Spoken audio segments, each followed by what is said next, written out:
dafür kriegst du einen Kasten Bier.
Seit mein Mann die Selbstlobemaschine hat, habe ich viel mehr Zeit zum Entspannen und für meine Hobbys.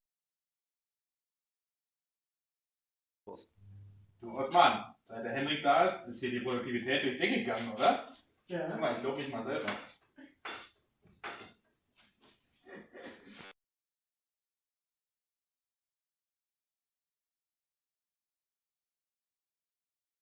Eine Herausforderung, mindestens rein, oder? Hey, Alter. Hast du ein Problem? Geh weiter. Alter, bleib mal.